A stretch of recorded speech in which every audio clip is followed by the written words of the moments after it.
ఉద్యమంలో కీలక పాత్ర పోషించిన యువత నేడు స్వరాష్ట్రంలోనూ ఉద్యోగాల కోసం రోడ్డెక్కాల్సిన దుస్థితి నెలకొందని బీజేపీ నేతలు అన్నారు.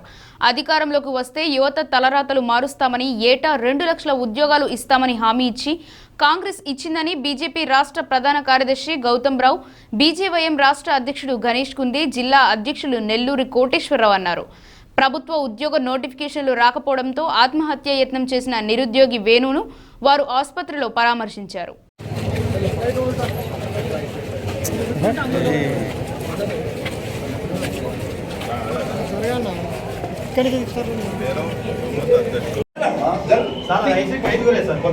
అసెంబ్లీ ఇన్ఛార్జ్ అని చెప్పి కొనుక్కి ఆయన ఓటు అసెంబ్లీ ఇన్ఛార్జ్ అప్పుడు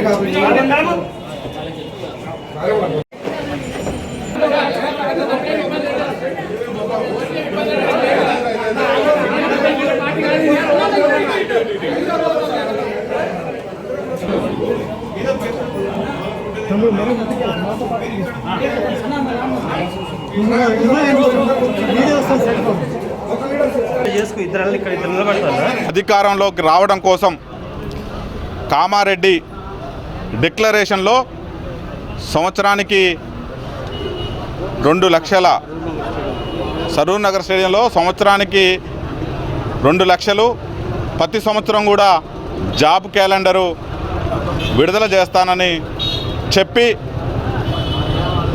నిరుద్యోగులతో ఓట్లు వేయించుకున్నటువంటి ముఖ్యమంత్రి రేవంత్ రెడ్డి అధికారంలోకి వచ్చిన తర్వాత సబ్బండ వర్గాలతో పాటు నిరుద్యోగులకు ఇచ్చినటువంటి హామీలు కూడా తుంగలో తొక్కి వాళ్ళకి కమిషన్ ఏదైతే వస్తుందో, వాళ్ళ కుటుంబం ఏదో బంగారు కుటుంబం అవుతుందో ఆ పనులు మాత్రమే చేసుకుంటూ నిరుద్యోగుల పాలిట శాపంగా మారినటువంటి రేవంత్ రెడ్డి పాలన చూసి విసుగుపోయి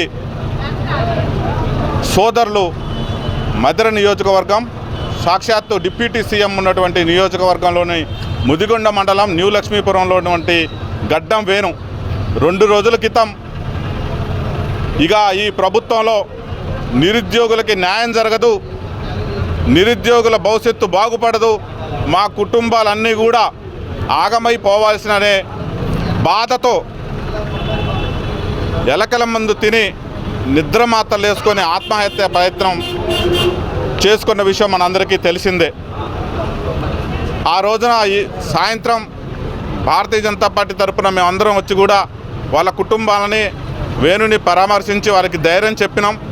వెంటనే మా రాష్ట్ర పార్టీ స్పందించి రాష్ట్ర యువమోర్చా అధ్యక్షులు గణేష్ గారు ఈరోజు వారిని పరామర్శించడానికి వచ్చారు. అలాగే ఖమ్మం జిల్లా యువమోర్చా అధ్యక్షులు శాసనాల సాయిరాం కూడా ఈ యొక్క విషయాన్ని రాష్ట్ర పార్టీ దృష్టికి తీసుకెళ్ళగానే స్పందించి ఈరోజు అందరూ కూడా యువమోర్చా టీము అలాగే మా ముఖ్య నాయకులు అందరూ కూడా ఈరోజు వచ్చి వారిని పరామర్శించి వారికి ధైర్యం చెప్పారు. రేవంత్ రెడ్డి, నువ్వు 5 సంవత్సరాల పరిపాలన చేద్దామని అధికారంలోకి వచ్చినావు, కానీ నిలువుగా 3 సంవత్సరాలు కూడా పరిపాలన చేయలేని దుస్థితిలో నువ్వు ఉన్నావు. ఖమ్మం హాస్పిటల్లో ఉన్నటువంటి గడ్డం వేణుకుమార్ గారిని పరామర్శించడానికి రావడం జరిగింది. గడ్డం వేణుకుమార్ నిరుద్యోగి, మధిర నియోజకవర్గం డిప్యూటీ సీఎం బట్టి విక్రమార్క గారి యొక్క కాన్స్టెన్సీలో అనేక మంది నిరుద్యోగులు జాబులు లేక ఆత్మహత్యాయత్నం చేసుకుంటూ ఉంటే ఈరోజు ఈ రేవంత్ రెడ్డి ప్రభుత్వం బట్టి విక్రమార్క గారు చూస్తూ ఉన్నారు. ఈరోజు వేణుకుమార్ గారిని పరామర్శించినప్పుడు ఆ నిరుద్యోగి మాటలు మాట్లాడుతూ ఉంటే కళ్ళలోకి నీళ్ళు వస్తూ ఉన్నాయి. అన్నా, సాధించుకున్న తెలంగాణలో 10 సంవత్సరాలు బీఆర్ఎస్ పార్టీ మమ్మల్ని మోసం చేసింది. తెలంగాణలో కాంగ్రెస్ పార్టీకి అధికారం ఇస్తే గ్యారంటీల మీద గ్యారంటీలు చెప్పి మమ్మల్ని మోసం చేసి ఈ 2.5 సంవత్సరాలు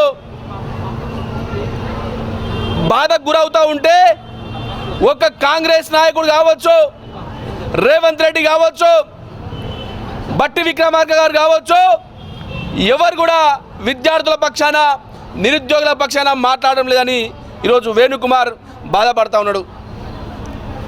మిత్రులారా, ఈ కాంగ్రెస్ పార్టీ అధికారంలోకి రాకముందు మేము అధికారంలోకి వస్తే సరూర్ నగర్ సభ పెట్టి ఇదే రాహుల్ గాంధీ, ప్రియాంక గాంధీ మేము అధికారంకి వస్తే ప్రతి సంవత్సరానికి 2 లక్షల ఉద్యోగాలు ఇస్తామని చెప్పారు. ఎస్సీ ఎస్టీ బీసీ విద్యార్థులకు రుణాలని చెప్పారు. నిరుద్యోగులకు నిరుద్యోగ భృతి అని చెప్పారు. కానీ ఈ 2.5 సంవత్సరాల నుంచి మా నిరుద్యోగులు విద్యార్థులు ఉద్యోగాలు కావాలని అడిగితే వారిపై లాఠీలు కేసులు పెట్టి వారిని జైల్లో పంపుతా ఉన్నారు. అయ్యా బట్టి విక్రమార్క గారు, నువ్వు రాష్ట్ర ఉప ముఖ్యమంత్రిగా ఫెయిల్ అయిపోయినావు. నీకు కమిషన్ల మీద దాస నిరుద్యోగుల యొక్క ఉద్యోగుల కోసం లేదు. బట్టి